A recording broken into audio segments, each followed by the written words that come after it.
What's up, guys? Welcome back to another host of EJ's Press. I am your host, EJ, and today we are rambling on about Captain Marvel. Now, there have been a few other videos on my channel now, 3 in fact, talking about Captain Marvel, talking about the character herself, talking about the trailers and the press leading up to the film, and finally talking about the critical reception of the pre-screenings and the response of the world to this movie before it drops. Now, this is not going to cover any specific incident. This last video is simply the conclusion. This is where I will ramble on about what this means for me, how I'm going to respond to it, and some final food for thought for people as we wind down our series on Captain Marvel. So without further ado, let's ramble on about Captain Marvel. So, boy, what a ride. Like I mentioned, there was a video that went up. Unfortunately, it was just a final recap of the critical consensus before the channel went in to watch the movie. So if they put up a video, I might respond to that. However, it is not a final, they did not have an opinion of their own to form on the movie yet. So we will have to leave you in the dark on that one. But again, it's one voice in an internet of millions. I did check Rotten Tomatoes and confirm my suspicion. Yes, it is currently at an 82% fresh for all critics. There's no audience score yet. The top critics have it at a 65%. The average critical score for all critics is a 69%, a 6.9. The average top critic score is a 6.3. So, as I suspected earlier, as I mentioned in my last video, it is a case of a lot of just barely positive reviews. The top critics have it at a failing grade. Technically fresh, but a 65 is an F. The all critics have it at a D-, and it's not looking good for Captain Marvel, folks. It's looking like it might be Disney's first box office, not bomb. I don't think it's going to bomb, but it is going to be a bit of a wake-up call for Disney and Marvel. I think this movie is going to experience a lot of friction even as it comes out. I think it will eventually break even. I think with, give it, maybe 3 weeks in the domestic box office, add in a worldwide return. This movie had a moderate budget. It wasn't super pricey. They didn't have major reshoots to go through like Solo or Justice League, so the budget wasn't driven up. It did have a very aggressive marketing campaign, so that's going to add to the cost. But I think this movie will eventually break even. However, the movie was originally projected to have a $180 million opening weekend, which is very, very enthusiastic. It was projected to eventually make Wonder Woman or Aquaman money of $1 billion. I believe, probably were hoping for Black Panther money, where it made almost $2 billion. I think they were hoping this would be the Black Panther of women, if you will, the view of, hey, this is a chance for all the girls who've always wanted to get into superheroes to come out and see a superhero movie for them.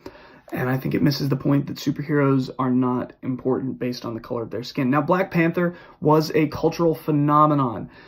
It's a decently entertaining movie. I have problems with the technical design of the movie. I have problems with the costume design, the ideas behind it. I have problems with the visual execution of the movie. But I also think it's a fun movie. I had fun. There's a lot of charisma on screen. Chadwick Boseman and Michael B. Jordan are fantastic actors. I loved getting to watch them. They were both phenomenal. Michael B. Jordan stole the show, absolutely. It's a basically good movie. It's not their best, and I think the messaging they were going for got subverted by its own plot, but that's beside the point. I think Marvel wanted this to be that for women. I think they wanted it to be a movie where for a couple weeks it was just rows and rows and rows of girls who'd never had a superhero to root for lining up to watch this movie. And unfortunately, DC beat them to the punch on that. DC brought out Wonder Woman last year, and not last year, gosh, it was 2 years ago, and beat them to the punch. Was it? No, it was 2 years ago. It was 2 years ago because Justice League came out immediately afterwards.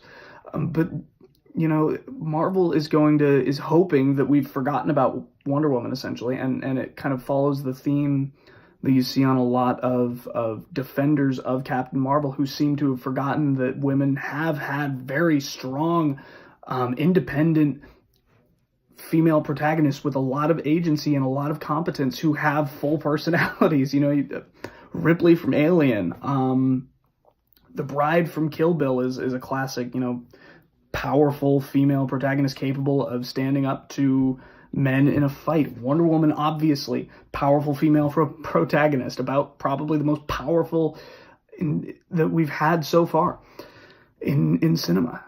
Even Leia, who was not, you know, Disney's Star Wars Adventures cartoon that's using sound clips from the original trilogy and rewriting the scenes to portray all the boys as bumbling morons and Leia as the only capable person in the room. Leia wasn't that, but she was capable. She did have a decisive edge to her.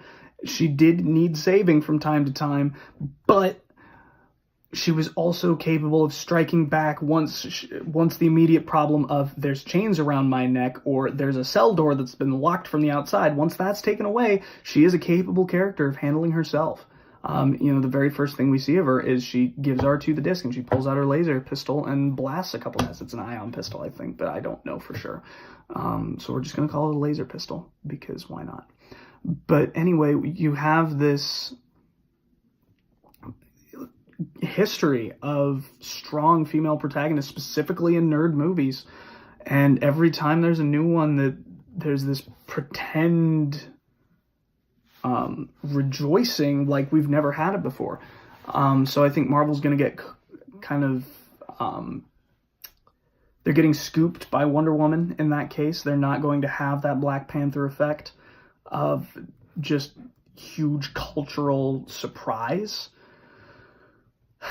And I think the movie is going to struggle. The box office projections for the opening weekend, like I said, they started at 180 million.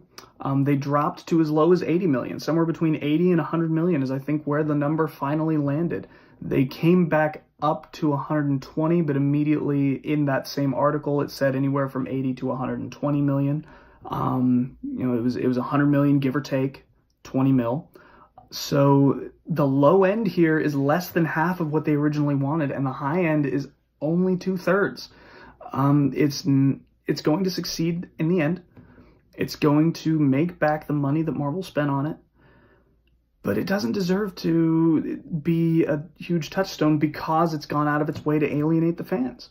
I think it's fair to say that a movie that attacks the core audience of the franchise it's part of needs to feel a sting for that. There needs to be a bit of repercussion, and the best way that the buying public can do that is with their wallets. You know, there's no need to go and make a big public outcry about this movie. There's no need to go and make a big stink on Twitter and say nothing about anything except for Captain Marvel for weeks and weeks and weeks on end on Twitter or on YouTube, when you can just speak with your wallets. Now, there are channels who've done that and made a good amount of money based on that, but they do so because they're reporting on the news that surrounds it. They're not just making video after video saying the same thing. It's the reason why I haven't made a video up till now about this movie, and why I did all my thoughts in this, you know, one day surprise, here's a 4-video series of me rambling on about the movie, because I wanted to wait. I wanted to wait and see what reactions were going to be. I wanted to see where the movie stood before it came out. This was kind of the latest I wanted to wait to do it, obviously, because it's going to come out tomorrow. We're going to have all the official, you know, the word will be in by tomorrow night, whether it's, you know, an audience hit or not. And you know what? That's fine. It's not going to have the opening weekend they want it to. The other big predictor is how much of a second week drop from Sunday from this coming Sunday until next Friday. Starting next Friday, it'll be that second weekend, and a big predictor of a movie's legs, how long it's going to last in a box office, is the percentage of drop from week 1 to week 2. Because if it only drops about 30 to 50%, that's actually really good for a movie. That is actually a very good number for a movie to still hold 50% audience attention, because it means it has good word of mouth. That's how you judge whether a movie has done well with audiences. You can look at Rotten Tomatoes, you can look at Metacritic, you can look at websites like the New York Times or IGN or USA Today for individual reviews, but you can look at Rotten Tomatoes and you can look at the second weekend drop for general audience approval rates. And I think that'll be the real telling feature of how successful this movie is. Like I said, I think it's going to make its money. I don't think it's going to make as much money as Marvel wanted it to. I don't think it's going to be the $1 billion blockbuster Marvel expected. I think it's probably going to handle around $500 million, maybe $600 million in the long run. Because, again, as I mentioned in the last video, Avengers Endgame comes out 6 weeks after it's released. Captain Marvel only has 6 weeks in the box office to make money before it's going to be eclipsed by its big brother. With Endgame coming out, and that's the movie we've been waiting for, not only since Infinity War, but because Infinity War ended on that cliffhanger, we've been waiting for Endgame since 2008. It's been over 10 years now since we got our first taste of the Marvel Cinematic Universe. And that's what this whole thing has been building to. So Captain Marvel is not going to do well after that 6 weeks. Now, granted, most movies are basically done by 6 weeks, and the only theaters that still carry them are the ones who have lots of, the ones with 16 and 24 screens. I worked at an 8-screen movie theater. For a movie to stick around more than 4 weeks was a pleasant surprise. It meant that it was a really good movie. Wonder Woman has still the record for the longest legs of any superhero movie. It lasted, I believe, over 2 months in some movie theaters. We at our 8-screen theater had it for a month and a half. And that was unheard of. Movies didn't last a month and a half. Star Wars movies didn't last a month and a half. But Wonder Woman did. And so with Captain Marvel, my personal take, and this is where I'm going to delve more into my own opinion and my own stance on the thing, rather than assessing the actors' stances and the general public perception and reception of the events surrounding it. My personal opinion is that it's probably going to be a very third wave feminist, down with men, agenda-based movie. It sounds like it's going to be girl power driven in an era where girl power has been losing its punch.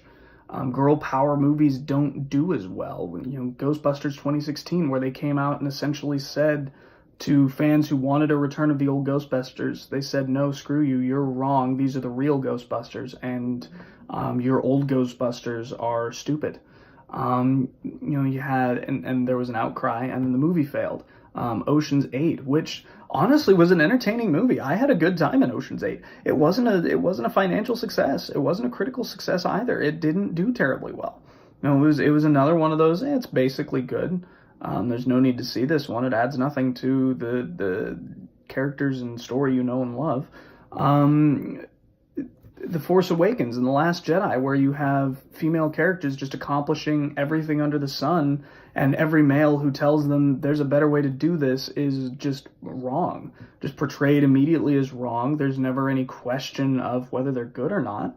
The characters have either minimal agency or supreme power. In the case of Rey, she has both somehow. She manages to be just unstoppable and entirely devoid of any agency. Now, in The Last Jedi, that was the one thing I liked, was they gave her a bit more character. They didn't give her any flaws though, and that was the problem I had with it. Was that she had a character, she had a personality, which was an improvement. And I like Daisy Ridley as an actress. She's pretty okay. But the writing she was given was not. It was not good writing. And Captain Marvel smacks of bad writing. It stinks to have to say this, but I think the MCU has made a serious mistake in hiring the directors they hired and hiring the writers and actresses they hired to run this movie. I've never felt bad for Marvel before. It's weird. It's weird to say that. It's weird to say I think Marvel have made a big mistake. Usually when I talk about Marvel movies, it's that, you know, they're annoyingly formulaic, and they're kind of they're constructed to the lowest common denominator, so they all feel the same, and it leads to having some fairly bland, generic movies. But they're all basically entertaining, with the exception of the Ant-Man movies. But then it's weird to say Marvel have gone wrong. Marvel have made a major misstep with this one. It feels yucky. Yeah, I don't like it. I don't like living in a time. I don't like seeing the day that Marvel finally collapses, because as fatigued as I've become of their movies in general, Infinity War was fantastic. I loved it because it made me feel something. Now, granted, that something was, haha, yes, Loki's dead. I admit I was laughing in the theater when that happened, and I was the only one. No one else thought it was as entertaining as I did. But and you know, it was the first movie to make me care about what's coming next, what's happening next. And then Ant-Man and the Wasp was just flat and boring, and I fell asleep 4 times in the middle of the movie, and I said, oh, so that's what's next, more of the same. But this feels, it's not just, you know, it's not just marching in place, it's now taking a step back. Marvel has stumbled with this one. I'm probably going to go see the movie. I'll say that. I think I'm going to go see Captain Marvel in theaters. We'll see how the reviews come through. We'll see the audience reception. The Russo brothers have said there's no need to see it to understand what happens at Endgame. It's basically flavor text at this point. It's a spin-off. It's a side character. It's apparently just as important to have watched as the Ant-Man movies, which is disappointing. But if I do see it, it'll be in the third week. It'll be at some point after that second weekend, because I'm not going to contribute to the success of a movie that doesn't want me there. I've been told that I'm not welcome. I've been told that my opinion is not wanted or valid. I've been told that I do not belong in the movie theater for this movie. So I will not be putting my money to support any perception that the movie is as a success. I'm not going to contribute to the opening weekend. I am not going to give them the benefit of my $10, $15 towards bumping up this opening weekend box office. I'm not going to contribute to keeping the second week drop low. I'm going to allow it to drop organically. And after that second week, once the public response is in, once word of mouth has gotten around whether this movie is any good or not, that's when I'll go see it. Unless, you know, if for some reason I have the opportunity to be in a movie theater, and I get out of a movie and a Captain Marvel showing happens to be starting, then I might go in and see it if I have the time, but I doubt I will. I have very few days where I have the time to sit down and watch 2 movies in a row. That's a 6-hour commitment right there. So yeah, I might see it. If I do, I'll be sure to post a review. I'll be sure to talk about how it did, how it compared to other Marvel movies, how it works or doesn't work as an origin story, how it works or doesn't work as a superhero story, whether I was engaged by the characters, whether the acting was as wooden as the trailers and the early reviews have made it seem, whether having a cat as a big selling point for a superhero movie is a good idea or not. And if I don't see it, then there won't be that video. The world will continue to spin, and I'll probably see it on Netflix. Because even though Disney's starting up their own streaming service, all their movies are going to Netflix. Still. Actually, I don't know. Captain Marvel might be the first Marvel movie that doesn't go to Netflix. I know Star Wars 9 is the first Star Wars movie that Disney is not giving to Netflix, but that's because they're doing their streaming service and they've realized they have no content for it. So we'll see. We'll see where that goes. This whole affair makes me feel yucky. Superhero movies should not be used to exclude anyone from an audience. I've never seen why people think that guys don't want girls to come to superhero movies. For one, it's an excuse for us to go see a superhero movie. Movies in general are social events. Very few people go to see them on their own. A lot of movies are date nights. A lot of movies are a guy and a girl coming to an agreement, coming to a compromise and saying, you know what, this is a movie I think we'll both enjoy, or that we think we'll both enjoy. And I don't see a movie that says we only want half of that experience for you succeeding. I don't feel like that's a good thing to support. That is not an attitude that we should support with our wallets. Personally, I don't think so. If I were to see a movie that said we don't, women can't have an opinion on this movie because it's for the boys, it's not for black girls, it's only for white men, I would say the same thing. I'd say that's racist and sexist, and I don't want to watch this movie now because it makes me feel scuzzy. It makes me feel slimy. I don't like it. As a superhero writer, as someone who loves the genre, who typically loves the stories, I don't like that. It makes me feel bad. It makes me feel like, because I'm associated with the genre, it makes me feel like I've done something wrong. Like somewhere along the line, we screwed up and got to this point where we can say we don't want the opinions of a whole demographic, especially one that pays for so much of our livelihood. That's the thing, is superhero movies, Marvel is where Disney's going to be making their money from now that Star Wars isn't doing it for them. Disney has still not made back the money they spent on buying Star Wars. They'll say they have, but that's the gross. That doesn't cover the costs of making the movies. We still don't know how much they lost on Solo. Officially, it's $80 million, but that's only on the original budget. That doesn't count the marketing, and that doesn't count the reshoots that Ron Howard had to do, and the post-production and whatnot.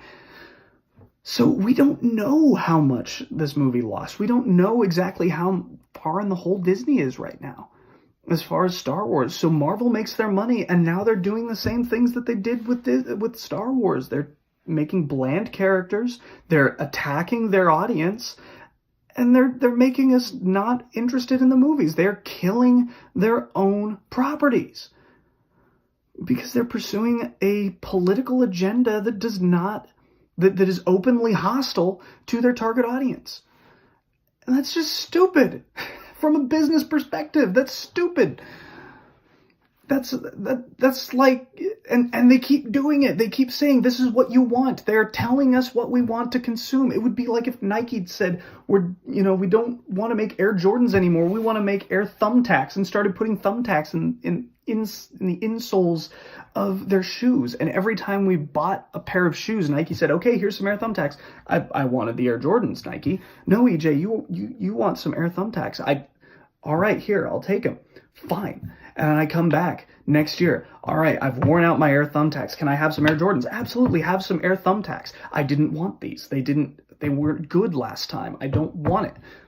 Just take the Air Thumbtacks. This is what you want. This is good for you.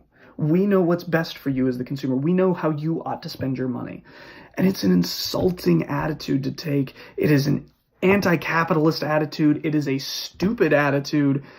And in a business, you can't afford to do any of those things to your customers. So I'm worried about Marvel because they're the ones keeping superhero movies afloat right now. I absolutely love the DC movies. They don't do well at the box office. They do not. justify their own expense very often. Justice League was a major cinematic flop. I enjoyed the movie, but I enjoy it less than I would have had Zack Snyder stayed on, had they not had to spend all the money on Joss Whedon's reshoots, had they not gotten Joss Whedon to do it. But it didn't succeed at the box office. Man of Steel was good. I love Man of Steel. It's my favorite. It succeeded. Suicide Squad was a mess. Batman v Superman was convoluted and difficult to get through. You had to sit back and think too much about it. Marvel has had the advantage in that their movies, other than Winter Soldier, really don't require a whole lot of thinking. They don't make you chew on a movie for very long. You can just watch it, have fun, and go home, and you'll have had fun for the afternoon or the evening. And now Marvel seems to be trying to get into dangerous waters. So I'm worried. I'm worried that my chosen genre, my favorite thing, my hobby, is going the way that Star Wars did. But what do I know? I'm just rambling on. Hey, did you enjoy listening to me ramble on? If so, like the video and subscribe. It'd really help me out. Thanks.